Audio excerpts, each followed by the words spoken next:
Hello everybody, welcome back to another Spacemen From Pluto Podcast. I'm your host today, Christian, and joining me as usual is...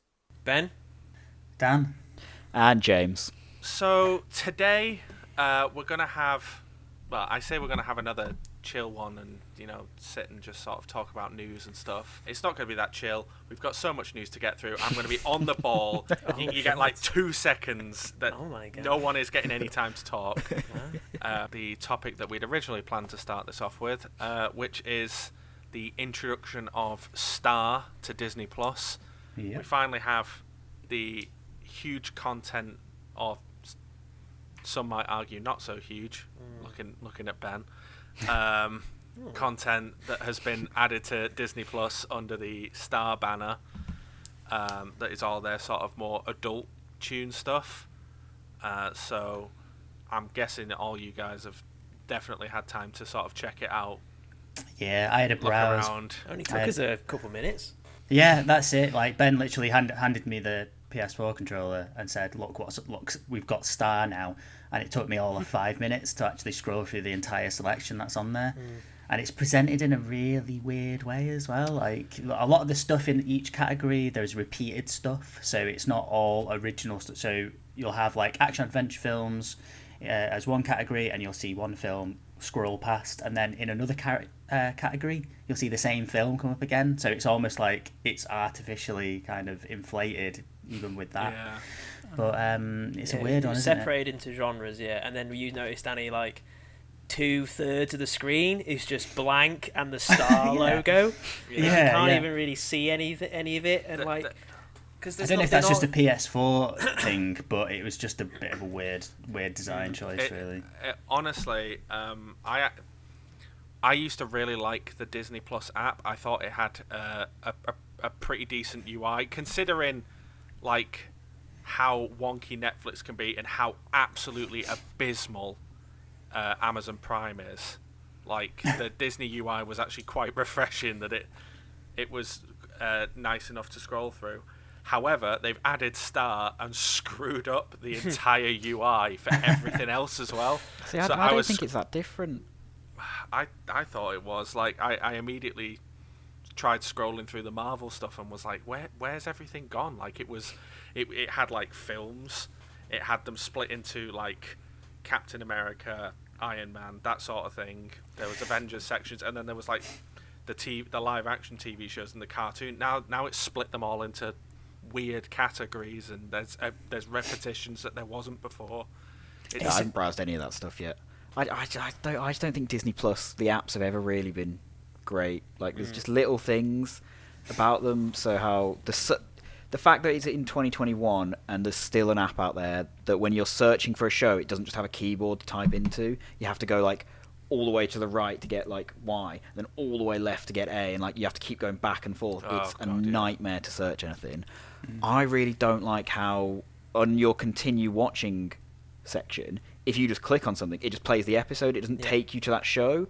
So if you want to like go back an episode, you have to go find it or search for it, and it's just loads of little things. It's like Netflix and Prime aren't doing this. Why are you still doing this? And if you click, say if you went on that continue watching, you watched the episode, but you wanted to then, maybe after 5 minutes, back up and watch another episode, it takes you back to the main menu again. It doesn't then take you within the show. You've got to like to find The Simpsons, I've got to go in the collections bit, then go down in the collection bit to find the show, which it's not even clear that it's actually all the episodes bit, that picture anyway.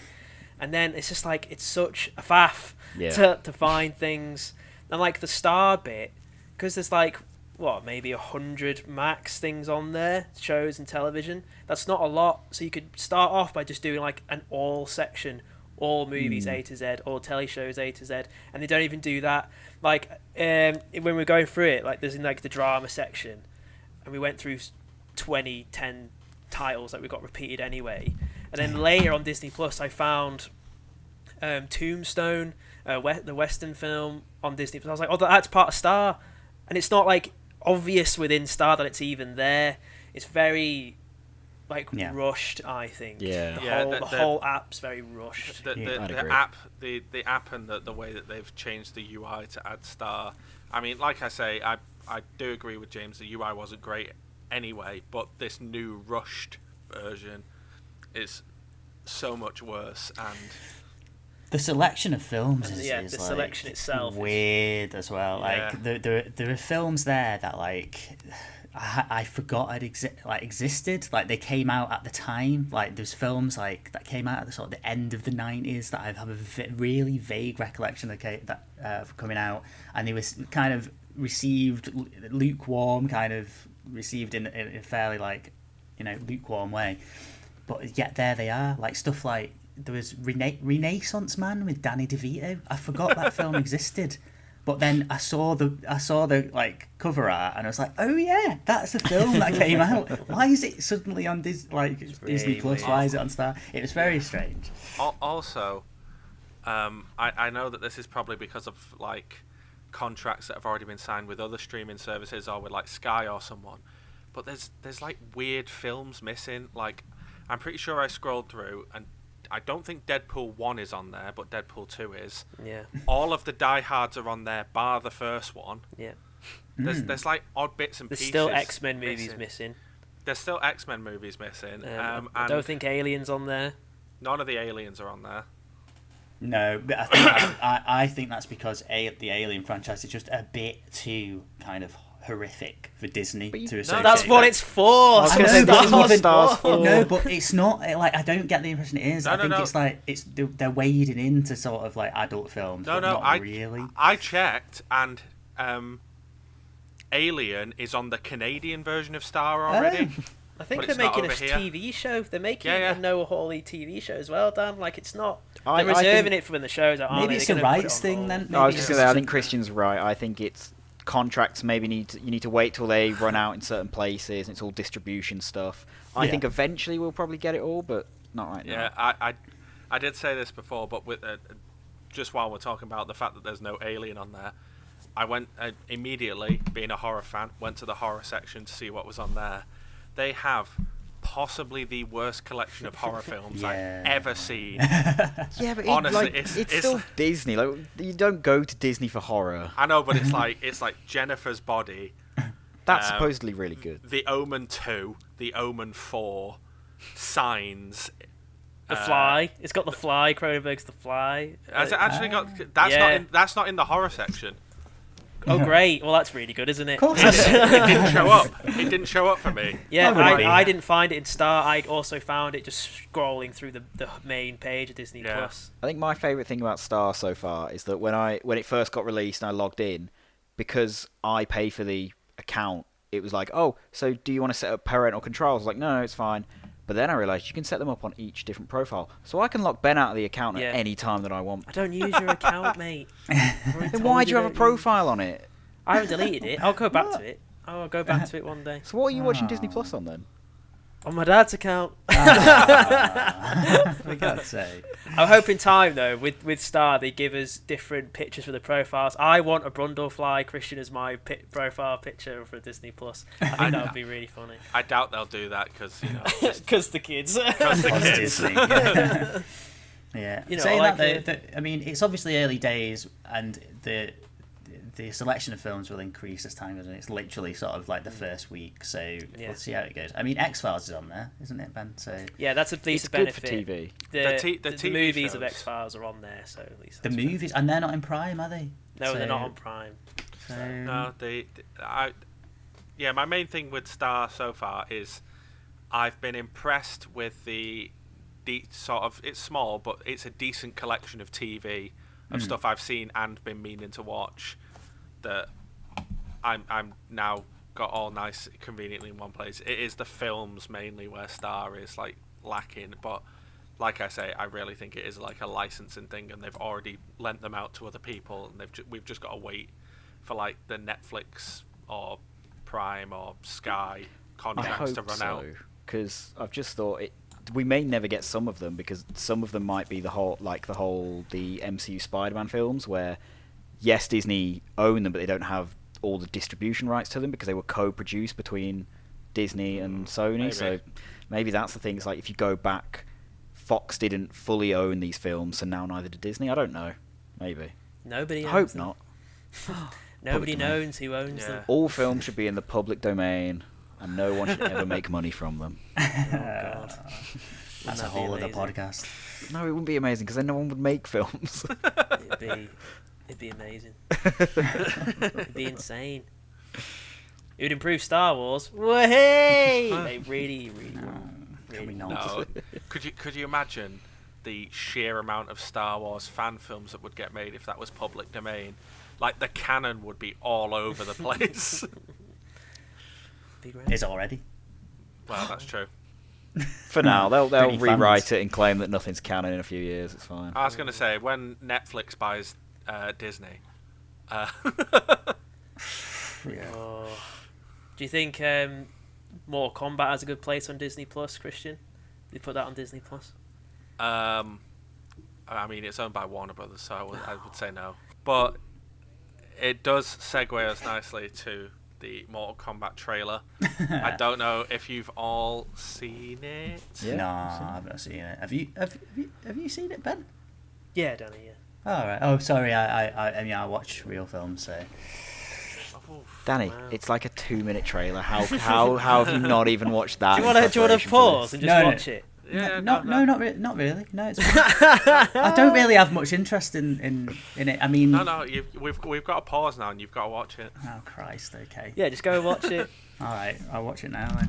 That was amazing, guys. Oh my God, I can't believe I judged the film so harshly. No, it looks alright. It looks okay, I suppose. Yeah, whatever. I like the bit where he froze the guy's blood and then stabbed him with his own blood. That's I mean, really cool. Yeah. I mean that was yeah, that was something, wasn't it? Do you recognise- Imaginative. Do you know the Yeah. bit when the guy's got the rope dagger thing, Danny? Yeah. That's Dogan. From Lost. Dogan. From Lost. Who was Dogan again? Remind me. In the 6th season at the temple, it's the guy that refuses to speak English because he doesn't like the taste of English on his tongue. jeez. He's got John Lennon as his mate, and he has the baseball. He has a fight with Saeed. Okay. Literally no Well- idea what you're talking about. Wow. Right. I okay. used to be obsessed with Lost. I've got absolutely no clue whatsoever. Wow. we'll just rewatch it. It kind of vaguely rings a bell, but I don't remember him having John Lennon with him. I don't think you literally mean John Lennon because that would be. Because they nicknamed him Lennon because he looks like John Lennon because the long hair and the circular glasses. Because I think the writers called him Lennon, or the I fans did, think 'cause it with looks like John Lost, Lennon. I kind of switched off from season 3 onwards, to be quite honest. Well, maybe Season 3 maybe season 4. I kind of Season started 4? thinking something's not right here. Yeah, because that was when the writer's strike happened. Yeah, but and- season 4's got that mad pace to it because there's only like 14 episodes. Season 4's a thriller ride. Yeah, but I get what you're saying. Yeah, but it started like there was that one guy who could literally see ghosts or something, couldn't he? And it was like confirmed that the ghosts were actually real and he could see ghosts, and I it mean, was like. this is massive spoilers for everyone watching. Yeah, who's- sorry everyone. So who's yet to watch Lost? Oh, I was now going to that say, it's if you've not available watched on Lost Disney in Plus. 2021, it's your fucking fault. You really should. Like, True he- enough. everyone moaned about the ending, but you still should really watch Lost. No, Everyone- Lost is- everybody Lost should is watch alright. Lost. The first 2 seasons of Lost are unmissable TV in my opinion. I'd agree. Season 3 started getting a bit weird when they invented Nikki and Paolo, those characters who they just magicked up, who were supposedly on the plane, but you didn't see them for the first 2 seasons. But they needed new characters, so here's Nikki and Paolo. They said because And then they wrote them out in the same season because it was so bad. Yeah. But Damon and Carlton said though, because like by the time season 3 came, the studio was like, "This can go on forever because it's making money," and they were like, "Are you mental? No, this can't. We must end the show now because it's so big. We need an end date." And so they kind of started to tread water because they didn't know how far they were going to go. So that's why people like Nikki and Paolo arrived. But then by start of 4, they were commissioned. You know, you've got 60 episodes left. And then they plan the end game. So like 4, if you're watching 4 back, there is bits that are set up that are paid off at the end later down the line and stuff. The end game, they did kind of figure it out. There's some brilliant scenes, brilliant actors and characters in Lost.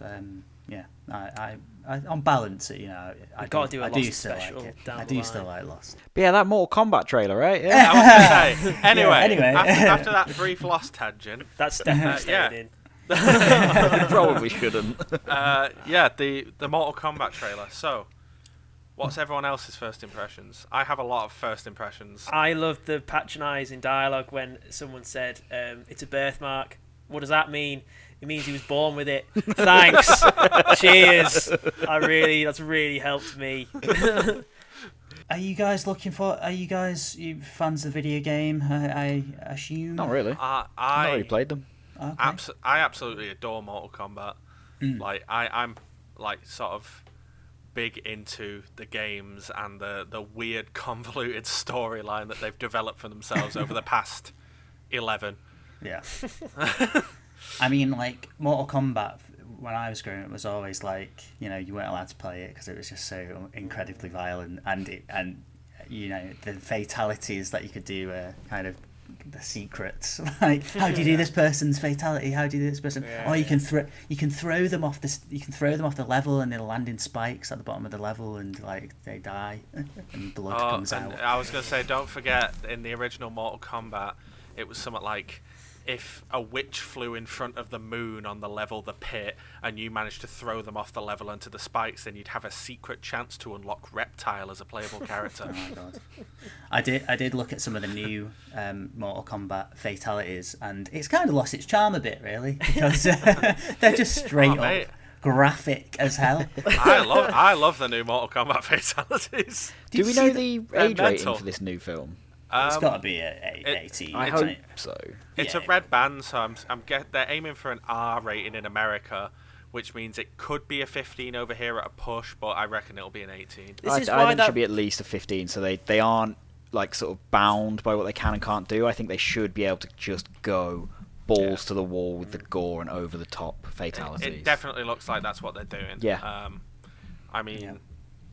It's why the birthmark dialogue makes even less sense, because it's a film for adults. We all know what a birthmark is. It's like explaining to a child what that dialogue was. It doesn't. I don't understand. I will. Giving the audience too much credit, really. I think. I will. I will fill in, sort of, and say that the writers, one of the writers on this film, hasn't ever really written anything before.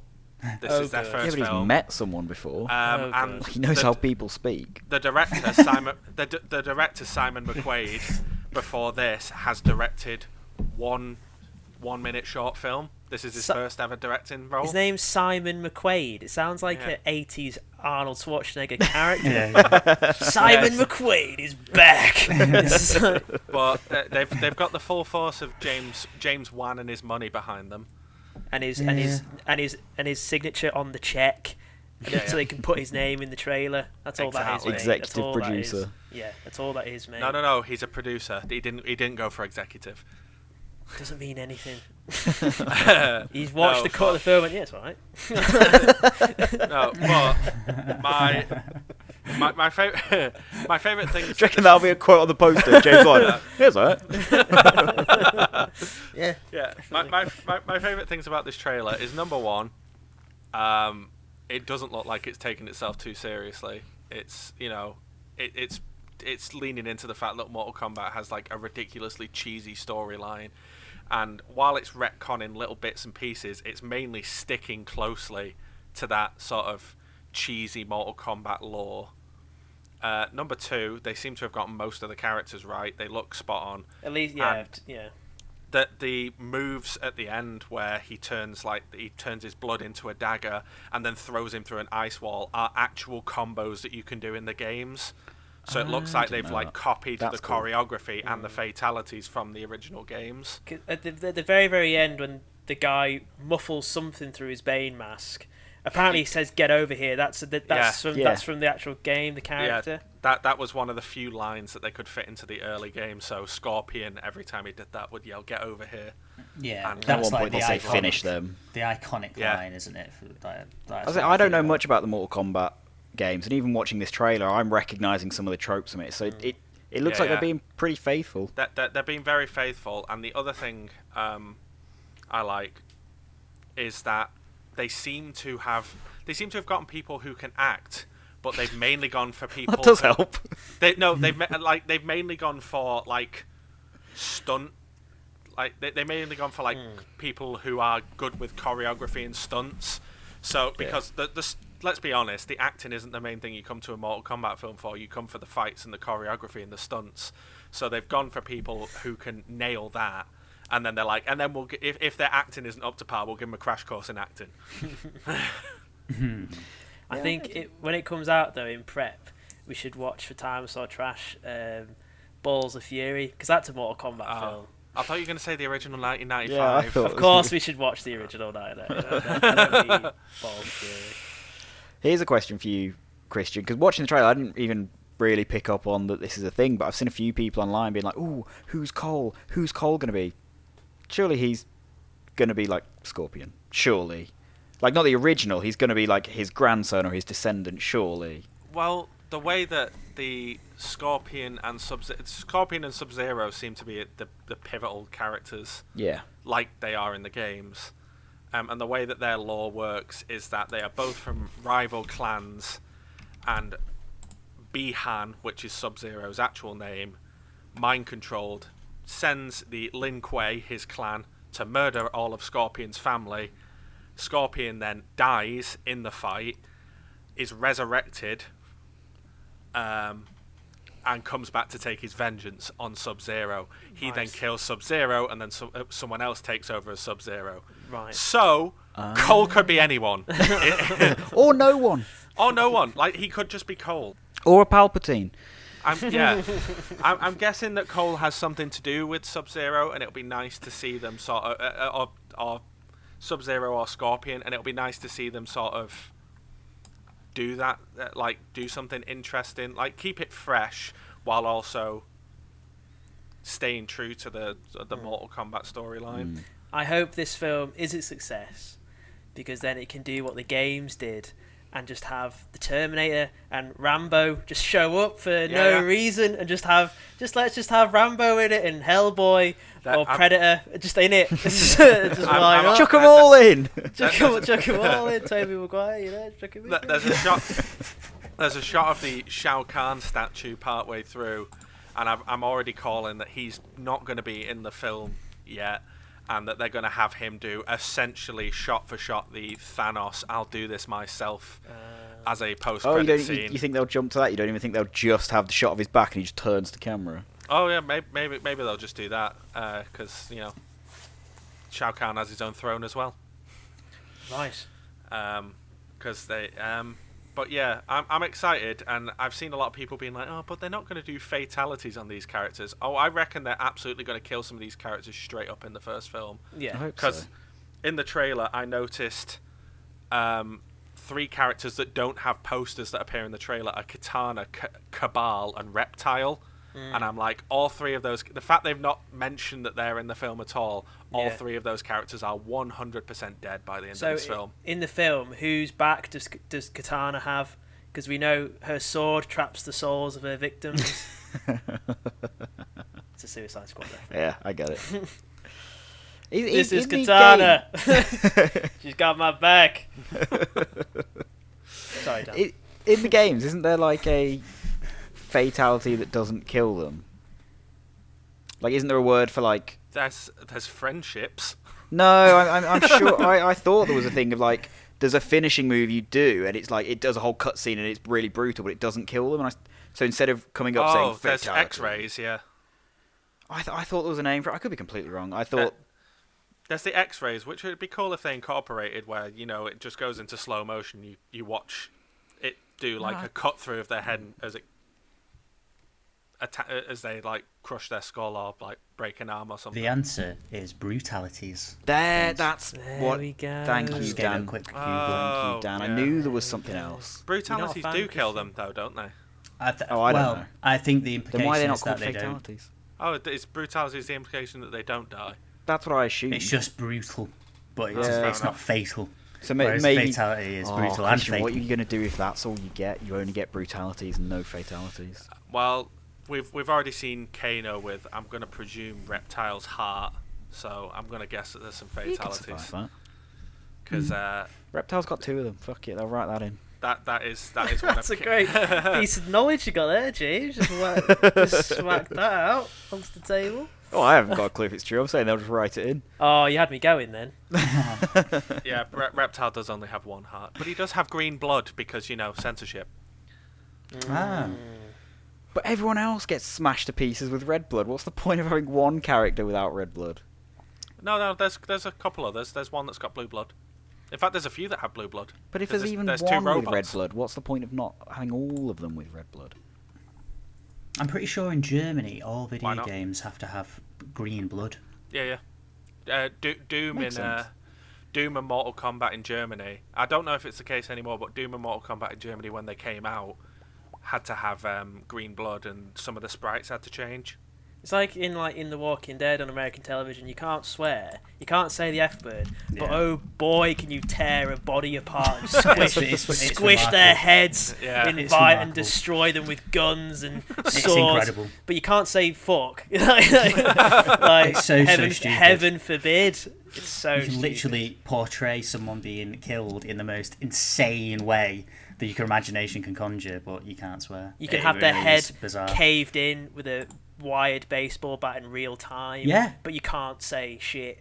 It's so daft. It's so isn't it? wrong. It's really daft. But oh well, that's the world we're in, isn't it? Anyway, We'll move on to something now that maybe Dan will be more interested in. What are you talking about? I fucking love Mortal Kombat.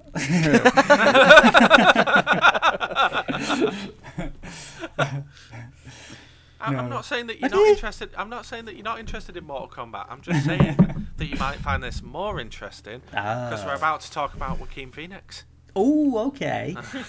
Okay. And we're about to talk about the fact that he has been cast in Ari Aster's new film, which he is again going back to make with A24.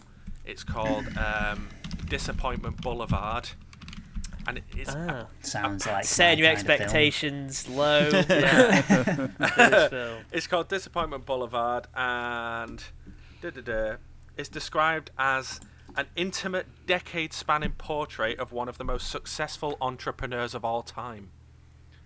So Which it's going to be a doesn't real Citizen Kane kind of. Yeah, it sounds like it's going to be like. Is it a biopic? It sounds like it's going to be a biopic. A biopic. It's Whatever, biopic. however you say it. I'd say biopic. Yeah, I've not Yeah. heard anyone say You're the odd one. biopic. Yeah, but some people do say biopic, and it really jars me. I say biopic Oh, here he is. because it's a James biographical is genuinely picture. repulsed. Like it makes sense, but it sounds wrong. It's just It does correct make English, sense, mate. but Oh. anyway, it does sound like it's going to be a biopic. Um, and Bionic. but yeah, other than that sort of brief thing, there's not been anything more said about it. He hasn't said what genre this film is going to be. He hasn't said what it's going for. All we know is who it's being directed by, written by, produced by, and our main actor. I mean, I did see an interview with Ari Aster previously where he described one of his next projects as being a nightmare comedy. So That maybe sounds like my life. maybe this one. Oh, it's a biopic about me. Oh, okay. I mean, the best thing is he's basically said, "Oh yeah, it's about one of the most successful like entrepreneurs of all time," and they're like, "So which one is it?" And he's like, "Oh, I'm not telling you that." So it could be pseudo-based or inspired by somebody. Yeah, You're saying. like I don't know whether it's like an actual biopic based on someone's life or whether he is writing a sensationalist, weird, you know, sort of. Yeah, like he's used Elon Musk as an example. Yeah. Elon Musk sprang to mind for me because he's Yeah. the kind of man of the moment, isn't he? Man, As we Yeah. speak, he tweeted about Dogecoin today, and apparently it's leapt up in price again, just because he mentioned it. So everyone's buying Dogecoin. that's crazy. So maybe that'll be written into Disappointment Boulevard. There'll be its own cryptocurrency that'll be written into the plot. You know, Ari, he's definitely like a fresh, new voice in film for me.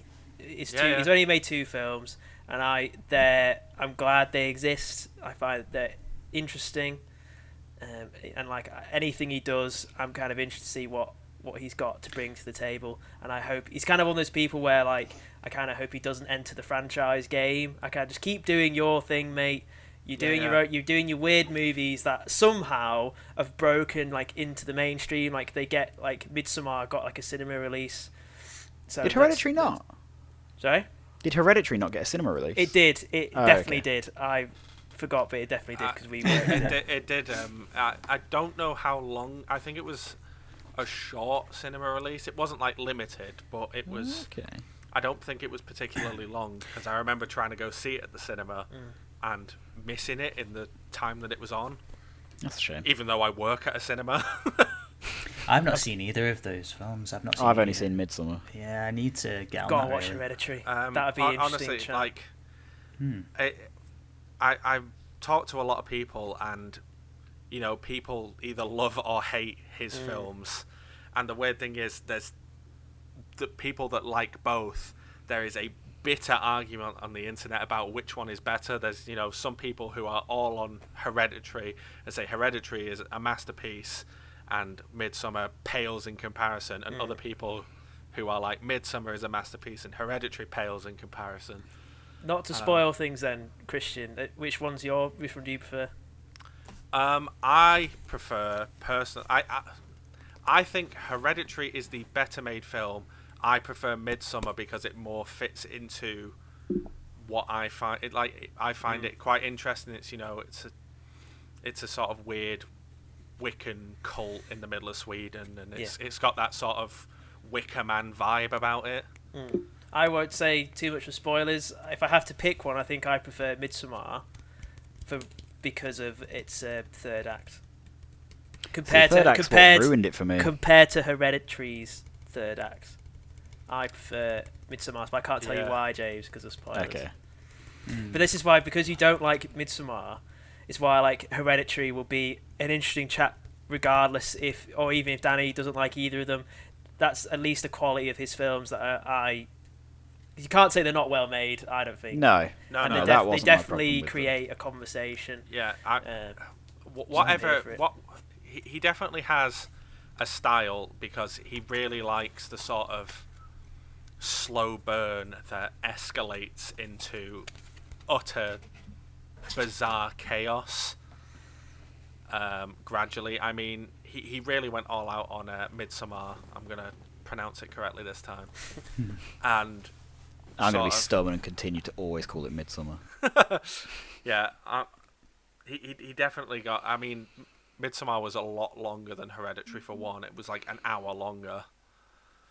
And he definitely sort of used that to sort of balance... Like, I don't know, it sort of wobbled between being super, like, unusual, hitting you with several images at once, and then cutting back to like 40 minutes of slow burn character building conversation. And like it was a great cinema going experience.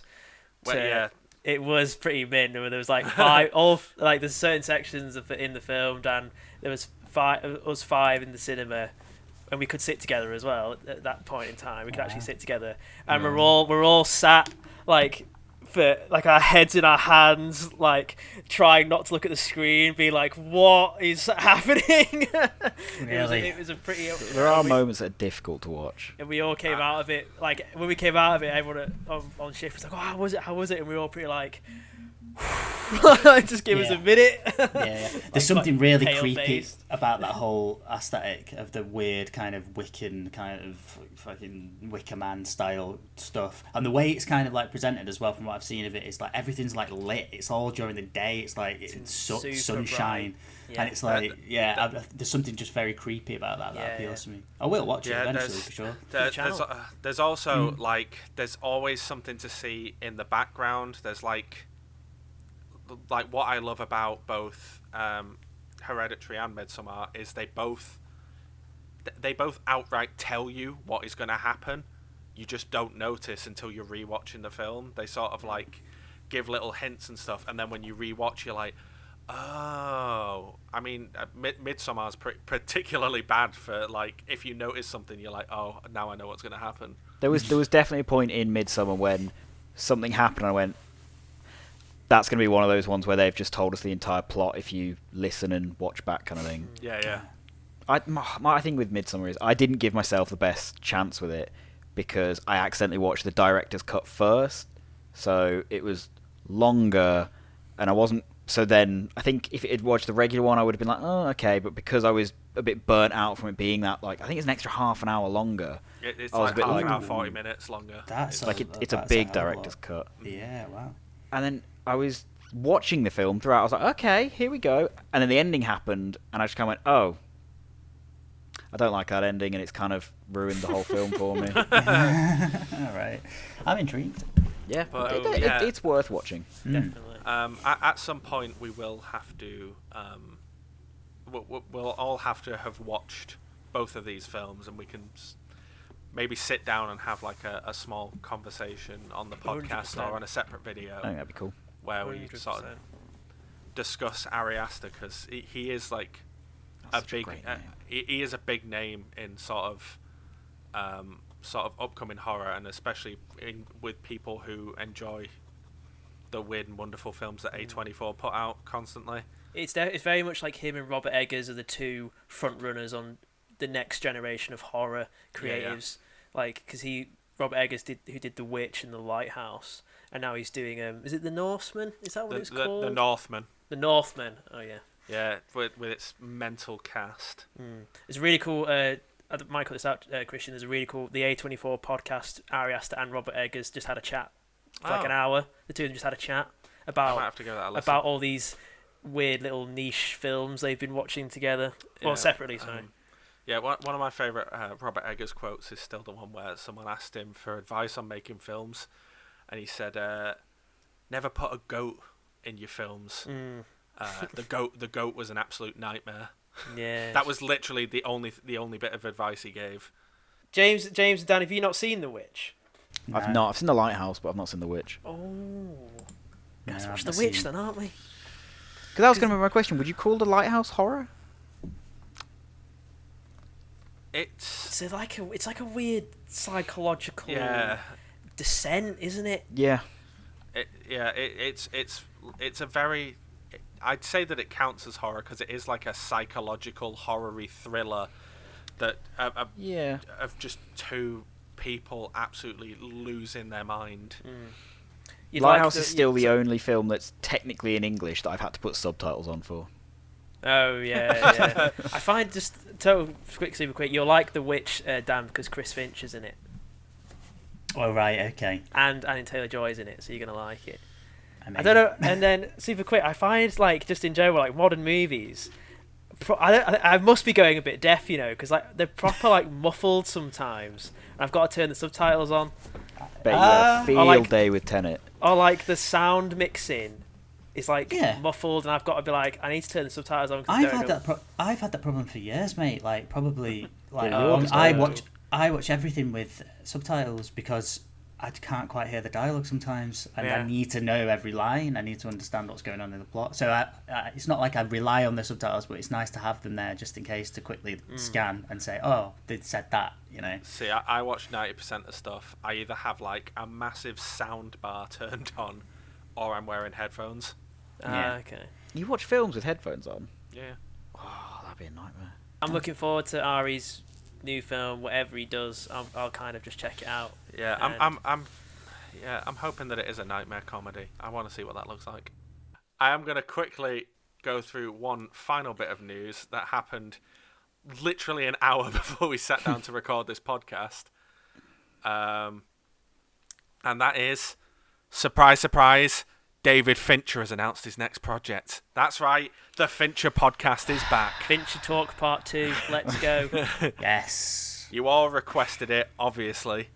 will Everyone it- saw that podcast. Will we crack 30 views this week? Well, we're talking about Fincher, so Yes, we will. But yeah, Fincher has announced his next project. He is continuing to partner with Netflix. Because is it Mindhunter? If it's not Mindhunter, I'm not interested. It's not Mindhunter. Oh, for God's sake. It is an adaptation of a French graphic novel called The Killer. Okay. Michael Fassbender is currently in talks to star as Thank said God. killer. His agent has got him a decent piece of work. Go on, Well, Michael. you're alright. Alien Covenant was great. Yeah, the Snowman was really good. X-Men Dark Phoenix was really good. As you can probably guess by the title, he's going back to that noir thriller that Fincher is known for. So we're not getting Mank 2, unfortunately. Oh, what a shame. Damn. What a shame. But yeah, I will just bring my pad up so that I'm talking to the microphone. Do you remember when we all agreed to watch Mank and I just started watching it Just and gave didn't. up 20 minutes because it was so boring? Yeah. Oh my I've God. never felt so cheated. Yeah. The lack of commitment. You're a dodgy character, Dan. Yeah. I can't believe it. I'll tell you what, though. You make us watch Norbert, you try and bail, you put on your laptop, you fake that you've got some work deleted so you don't have to get out doing the podcast. It's like, you're a liar. Shit. I'll tell you what, though. Mank Got did me. give me one of the most relieving moments when talking about film. And that was because I was watching Mank and I was just not enjoying it. I was like, oh, here we go. We're going to get into the Zoom call. I'm going to sit and go, oh, I didn't really like it. And then be bombarded with, oh, James doesn't like real cinema. He didn't like it because it wasn't Marvel. And then when you all came in and went, no, it was crap, I went, oh, thank God. Vindication. Honestly, I was sat watching it and I was like, I think this is bad. Yeah. I hope this is bad and it's not just me thinking it's I bad. thought I was crazy. Yeah. So I was like, I'm really bored. when I got into the Zoom chat and you were all like, "Oh no, that was terrible," I was like, "Oh, thank God it wasn't just me." I thought I was going crazy. I was talking to Yeah. a friend the other day, and she said the exact same thing because she saw that I'd given it a poor rating on Letterboxd, and she went, "Thank you. Why is everyone pretending this is a good film?" I was like, "I don't know. I really don't." Yeah. It's- Yeah. This is one of those occasions where I think everybody is pretending. It's a challenge. It's an interesting watch. It's a different kind of movie of Fincher. It's a different kind of pace. It's bad, mate. Just say you didn't like it. Yeah, that's And, what's different about it's like, it. I It's had crap. I had to pause and go back to it a separate day because you didn't like it. Just admit you didn't like it. And you were I was bored. going to say, if anyone says, "Oh well, it was different," and doesn't elaborate, that means it was bad. Yeah, I didn't like it. Yeah. Yeah. okay Life's to too say short. it. That was my reason for leaving it because I just thought 20 minutes in, I just thought I don't like this. Life's too short. I'm not sitting here for another 2 hours watching this film that I already don't like, and I definitely won't enjoy it. So see you later. Close the laptop. Anyways. Sorry. It's all right. Yeah, no, I honestly do not blame you in the slightest. Like, Yeah. I mean, it's a 2-hour film and it took me like 4 hours to watch because I kept pausing it and going off and doing other stuff. Just won't end. It's like I was, every 20 minutes I was like, I'm just going to get myself a drink, and then I'd go stand in the kitchen for 20 minutes and scroll Facebook, pretending I was getting a drink. It could have been Gary Oldman versus Orson Welles in the making of Citizen Kane. It's what it could have been. I think I said that on the last podcast. You could have Yeah. won. And But- it's just like, oh. we are doing the Fincher podcast part 2 here, aren't we? Yeah. We Yeah. should be starting. Anyway, Hey. I'll bring us back to the new film because we do have a synopsis. The story focuses on an assassin who begins to have a psychological crisis in a world with no moral compass. And as he carries out his assignments, he slowly succumbs to madness. Sounds Right. Okay. So apparently Fincher has said he's trying to channel the sort of Seven vibes with it, of like slowly going insane over a particular assignment or Yeah. case. So Mank was bad, and now he's going to just return to the well of what people liked and just do that again. Yeah. Well, the other thing I read is, like with Mank, this film that he's making, he's been trying to get made since 2007. It started production at Paramount Pictures in 2007, and they weren't overly keen on the premise. But Netflix are letting him make it, and apparently he's signed a deal with Netflix.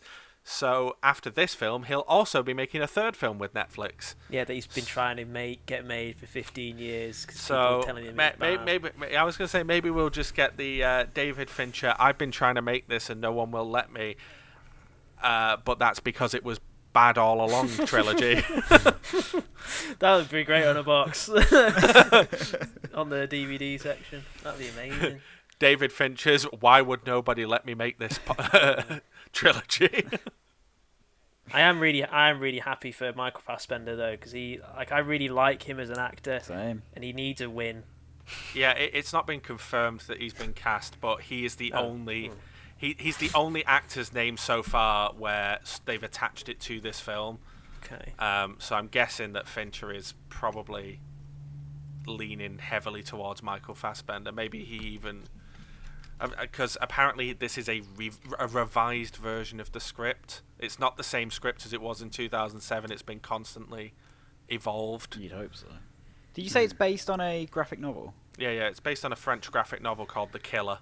Because that's my only thing that I was thinking. I was like, has Fincher ever done, based off a pre-existing piece of work, or has he always done original stuff? I was like, oh no, he did Gone Girl, and it was still good, but it was a very sort of like David Fincher light, like Diet Fincher. It wasn't really his full thing, so I'm hoping that we don't get a repeat of that, like he still gets to fully spread his wings under this project. Yeah, I'm hoping so as well, because I don't know, I enjoy when David Fincher tries to do something sort of different and interesting, but I just want another Seven. I want another Zodiac. I like it when he does like crime thrillers and the sort of the stuff that he's really good at. I don't mind what it is. I just want it to be really good. Yeah. I just want a really good, it's like Ari Aster. He can do whatever he wants to do. I'm there for it. I just hope it's solid. Fincher can do what he wants. I was going to say, until Mank, I would say he's never really missed. So no, not really. Like some stuff's better than others. Yeah. Well, yeah, but everyone's gonna have films better. Yeah. I was just. No, I know what you mean. I was agreeing. Well, you say until Mank, he's never really missed. He did also do Alien 3, so after Alien 3 and before Mank. Oh, I think we officially decreed. Was it timeless? What did we decree? I think you all called it trash. Trash. I'm sure I called it timeless, and you guys were like, "What are you on about?" I was like, "We had fun watching that," and you all went, "Yeah, we did, but it's technically not a good film, is it?" I was like, "Fun, innit?" I think we gave it a bit of a short. I thought we were all right to short it. Shrift. I don't know if that's. I'm pretty sure that's how it went down, but I couldn't. Yeah, I'm pretty sure we went for trash. I think we judged it a little bit unfairly in the end, because I think looking young. back on it, looking back on Alien 3, Finch had a lot of problems with the studio, and it seemed like it was a bit of a nightmare of a shoot as well. In terms of the edit, it was a nightmare. but my thing was bad. like saying that, it had issues with the studio and it had issues with the edit. I get that, stuff like that happens, and maybe give it certain allowances, but at the end of the day, what we see is either good or bad, no matter true. how it got there. But I think we overlooked some of the weirdness of that film, and the aesthetic of it and the design of everything, and just the idea. I enjoyed it.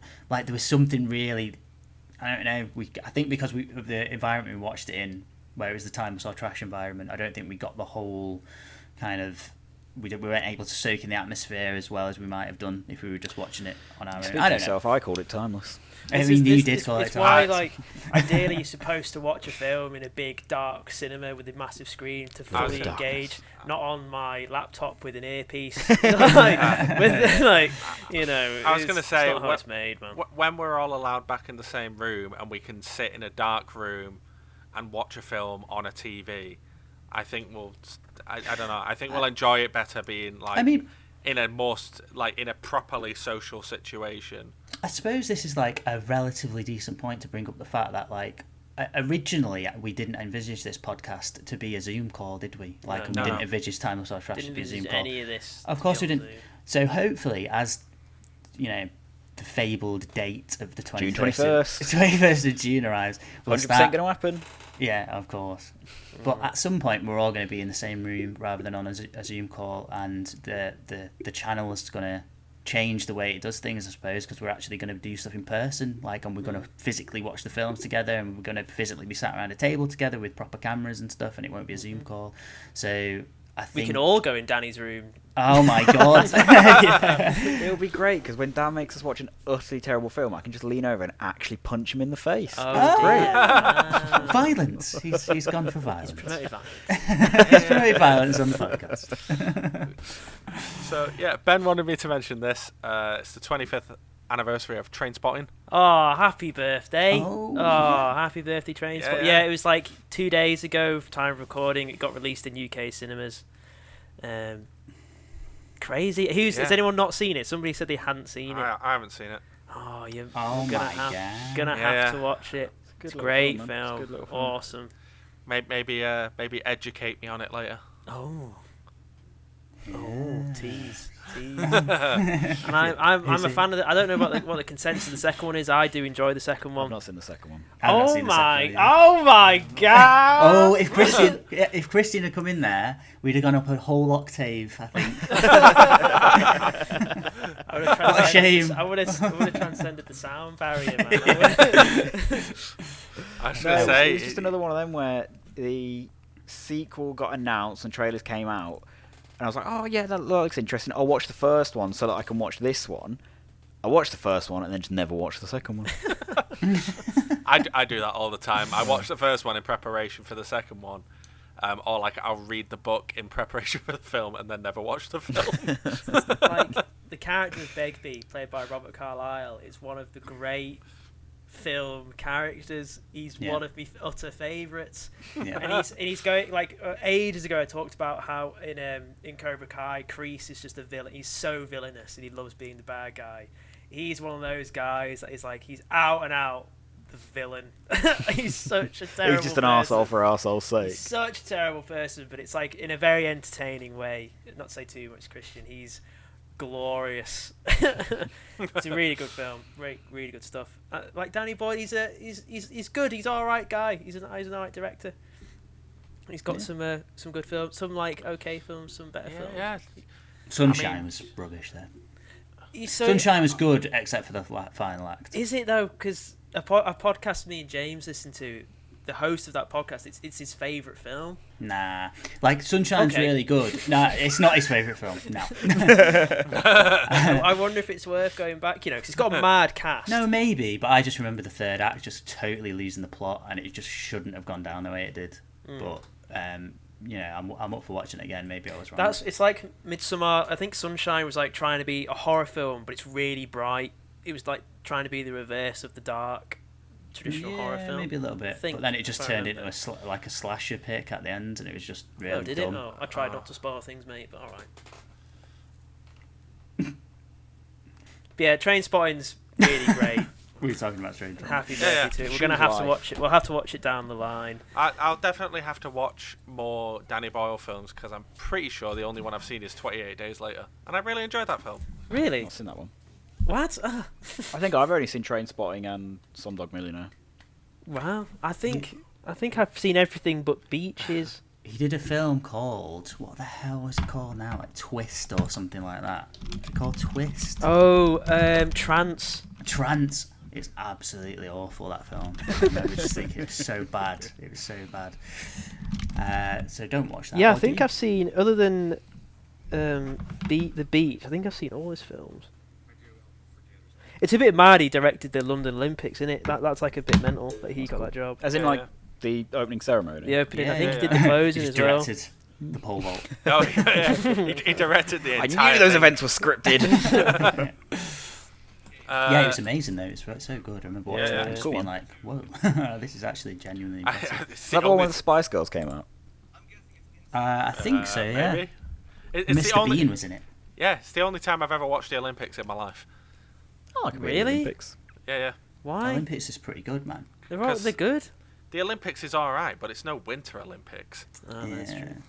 Bob's Nah, I mean, I was gonna say like skeleton bobsled, and what is it cross country skiing where they've How got would ski? you before you watched the 2012 Olympics? How can you have that opinion if you hadn't watched the Olympics? Well, I'd seen bits. I never actively watched a full event. The cycling is mad. Like I don't know how they do that, man. The cycling's pretty interesting, yeah. Yeah. Olympics Fencing's is good. But again, it's no cross country skiing where they've got to ski down a mountain and shoot things on the way. Yeah, that is pretty good. What is that sport about? How has that come to be? I don't know, but it's How is insane. that an Olympic sport? It's just insane. Say that again, Skiing. James. Dynamite. I said Tories. That's how it's come about. Oh, Christ. It was meant to be an Olympics this year, wasn't there? But it got last year, but it got postponed. So it's meant to be this year now, and maybe they Where will is it? this year. Tokyo, man. I was really looking Tokyo. forward to it. Has it got back to Tokyo? It's in Japan. Yeah. It'd be well good that because apparently they know how to do things right. They'll go all out for it as well. Yeah, Apparently the Japanese want to push it back to next year, which would mean that we get the Winter Olympics, the Winter Paralympics, the Olympics and the Paralympics all in 1 year. in 2022. Yeah, That'd be cool. That's when the World Cup is as well. That's just And the World Cup as well. My God. No chance that's going to happen. That's just what a too summer many that would events. It would be a summer to remember, wouldn't it? It really We'd would. stay indoors all day watching. Yeah. Watching all the sport. And Dallas WrestleMania. Who could forget? That's killed that conversation. That was my aim. Can I ask a question, guys? You can. When do you think superhero movies will end? Hopefully never. When do you think it will? Do you think it'll ever end? I hope not. Well, No, I'm not saying I want. I'm not saying like I want it to or anything, but like. I mean, just you wait until Squirrel Girl comes out. That's gonna be. That's gonna blow your mind. Squirrel Girl. Yeah. And what is Squirrel Girl's thing? She's Squirrels. part squirrel. And she can talk to squirrels, and she has all the relative strength of a squirrel. Wait, what? What? This is the thing, though. It's like Squirrel Girl. Whenever you say it, it sounds ridiculous. Why is that any more ridiculous than Spider-Man, Batman? No, it's not. Like, it isn't. But I just They're all wonder a bit mad. when we're going to reach a critical mass here. Where, I don't know. We can't do any more superhero films. We can't do think it. there's always We've got to more. stop. Superhero films will start to fade out when Hollywood finds their next superhero film. Yeah. And Hollywood are going hard at the moment on video game films. That's their next. that could be the next one if they get their acts That's what together. they're trying to make the next superhero film. Yeah. Because I mean, I've got written down here. I mean, we already talked about Mortal Kombat. I've got Borderlands and all the casting for that. They're doing the Last of Us TV series. We're getting a Twisted Metal TV series. true. The last Twisted Metal game came out in 2011. Yeah. I said Twisted Metal to James yesterday, and James shrugged. Yeah, I don't know what that is. That's how relevant that game is. But we're getting a TV show, and it's got Will Arnett in it. I think Sticking you could be the right brand there, Chris. name onto other ideas, isn't it? Because Twisted Yeah. Metal is a driving game, isn't it? Where yeah. you shoot you kind of a bit Mad Maxy type thing. It's basically Death Race. Yeah. So you can't do a TV series just of that. It's going to be Fast and Furious, but an 18. Yeah, I mean that sounds alright. I do think though, like, I think, Danny, my prediction. I'm not too sure superhero films where they'll go away in the sense of like there will be zero again. Oh, Yeah, they'll never be zero I again. think I wonder if surely like all bubbles it will burst, and then it will kind of like I say, like the Western was like back in its day. There were so many being made in the 50s and 60s, and then the bubble burst and society evolved and films changed, but they still made the odd one every couple years. They still make westerns. And today, they still make westerns today, like what Hateful Eight, Bone Tomahawk.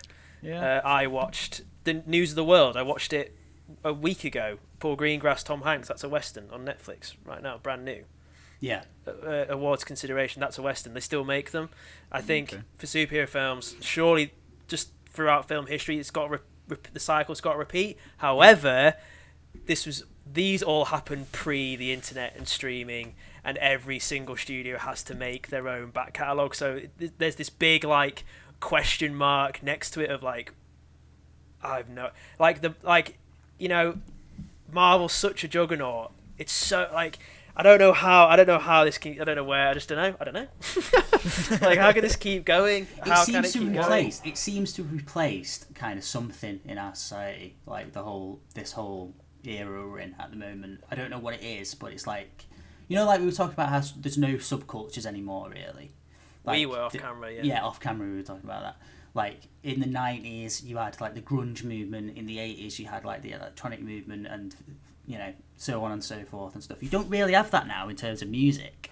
Yeah, but like punk. It's like, but you have, like, these really diversified different, like, fucking brands and franchises and stuff that are streamed to us. Like, you've got the superhero thing. A lot of people's identities are formed, like, from these superhero movies, aren't they? In the same way they used to be, like... James, there we go. James is right. Oh, yeah. Yeah, Me it's just big time. interesting. It's just interesting because, like, it's mad. It's just mad to think about what's the next thing that everyone's going to be, like, obsessed with. It's always going to be superhero films. I feel like the sort of superhero films like came about because they filled the vacuum of like the good films of the 90s, early 2000s like action films. I was gonna say they're the evolved action movies. Yeah. Because the superhero films in the 80s, it was Stallone and Schwarzenegger. They were the superheroes, and it's just evolved into Chris Evans and Chris Hemsworth. It's the same big muscly men, but now they've got the CGI to do lightning. We've always liked the hero fantasy, haven't we? All the best films have an aspect of that, even if they're like done in subtle ways. It's someone who overcomes adversity and succeeds basically, and the superhero genre is just like that on steroids, isn't it? I suppose. Yeah.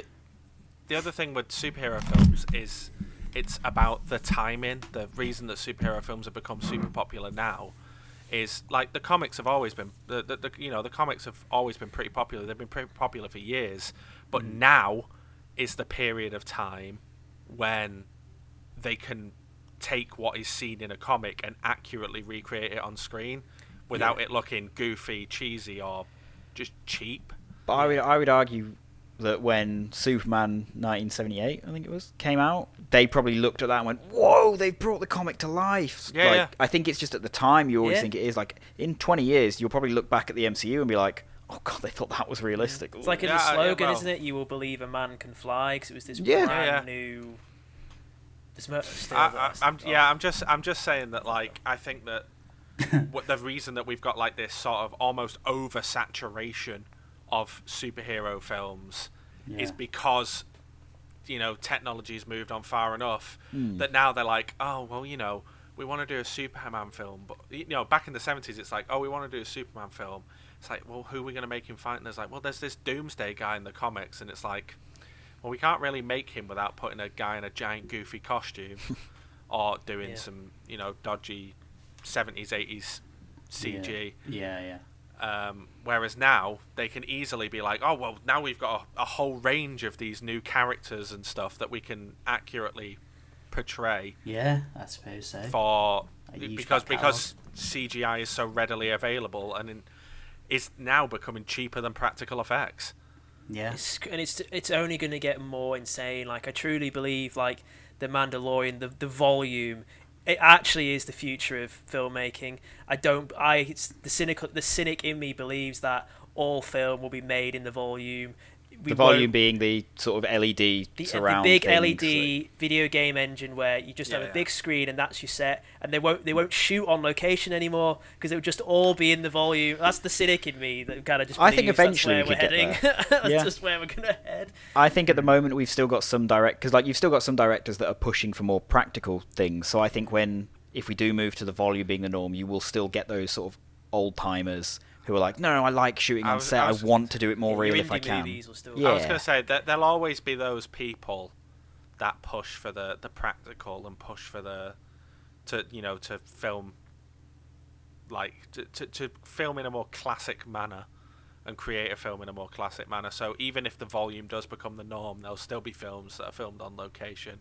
But I do agree that it is kind of worrying that. I don't think it is though, because everyone who's like filmed with the volume seems to be like singing its praise and saying how good it is, and like I think actors who've worked with it have said it's so much better than green screen. I think it's a good step. Oh, it's better than green screen. Green and blue screen. In 5-10 years, they'll be gone. You won't use them Yeah. anymore. No, I truly believe it. It'd just be the volume for anything. If they can afford it. If they can afford it, but it's weird though, like because it'd be like. The volumes, like it's like elements of post-production will then move to almost pre-production, and the filming's done near the end, because all the post stuff where you do all the CGI, all the set will be done in pre, and you do that first, and then you do the filming right at the end with your actors. So it's almost like That's way quite the structure of the filmmaking will almost change. yeah, that's pretty mad. It's gonna be weird. Yeah, for the audio listeners, I moved my hands around in a weird. He did Big Fish, Little Fish cardboard box. I did. Yeah. It's crazy. Interesting times. Where things are going, and I still reckon we'll all have our faces put into films in the future, and we'll pay to I'd love that. be the star of the show. Like I think that'll definitely happen. Honestly, that was something that crossed my mind. You know, particularly when like stuff like Rogue One came out, I was like, man, actors can die and still be in movies now. Yeah.